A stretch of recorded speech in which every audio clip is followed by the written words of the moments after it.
ఏదైతే వాస్తవిక రూపంలో మనం ఎంఓయూ చేసుకున్న తర్వాత అది పెట్టుబడిగా మారుతుందంటేనే వారితో ఎంఓయూ చేసుకోండి.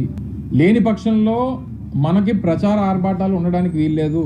లక్షల కోట్లని చెప్పి అవి రేపు పొద్దున వాస్తవిక రూపంలోకి రాకపోతే మన మీద ఉన్నటువంటి క్రెడిబిలిటీ పోతుంది అనేటువంటి మాట ఆ రోజు ముఖ్యమంత్రిగా జగన్మోహన్ రెడ్డి గారు చెప్పడం జరిగింది. సో ఇవన్నీ జరిగినటువంటి క్రమంలో తర్వాత 2023 మార్చిలో జరిగినాయి. ప్రతి నెల జగన్మోహన్ రెడ్డి గారు దీని మీద రివ్యూ చేస్తూ ఉండేవారు. ప్రతి 15 రోజులకు ఒకసారి చీఫ్ సెక్రటరీగా ఆ రోజు ఉన్నటువంటి జవహర్ రెడ్డి గారు, మిగిలినటువంటి సంబంధించినటువంటి శాఖ అధికారులందరూ కూడా వారు రివ్యూ చేస్తుండేవారు. ఎప్పటికప్పుడు మంత్రులుగా మేము రివ్యూ చేస్తుండేవాళ్ళం. వస్తున్నటువంటి ఎవరైతే ఎంఓయూ చేసుకున్నారో వాళ్ళకి ఏ రిక్వైర్మెంట్స్ ఉన్నాయి, వారికి చేయాల్సినటువంటి ప్రభుత్వం నుంచి అందించాల్సినటువంటి సహకారం ఏంటి, ఇవన్నీ కూడా ఇట్స్ అ కంటిన్యూస్ ప్రాసెస్ అది చేస్తూ వచ్చాం.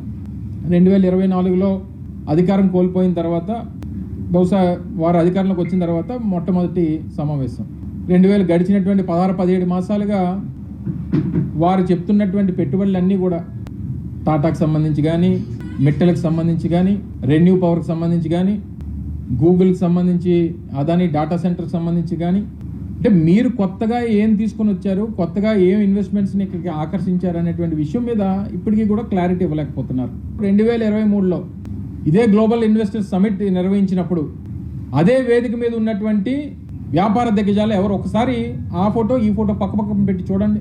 ఆ రోజు మేము ఇన్వెస్టర్ సమిట్ నిర్వహించినప్పుడు ఒకవేళ జగన్మోహన్ రెడ్డి గారిని, మా ప్రభుత్వాన్ని చూసి భయపడిపోయో బెదిరిపోయో ఈ రాష్ట్రంలో పెట్టుబడులు పెట్టడానికి రావట్లేదని చెప్పి ప్రచారం చేసినటువంటి ఈ తండ్రి కొడుకులు ఇద్దరు కూడా 2023లో జరిగినటువంటి గ్లోబల్ ఇన్వెస్టర్ సమిట్లో ఆ రోజు వేదిక మీద ఉన్నటువంటి వ్యాపార దిగ్గజాలని ఒకసారి గుర్తు తెచ్చుకోండి. జగన్మోహన్ రెడ్డి గారితో పాటు ఆ వేదికని పంచుకుంది ఎవరో ఒకసారి గుర్తు చేసుకోండి.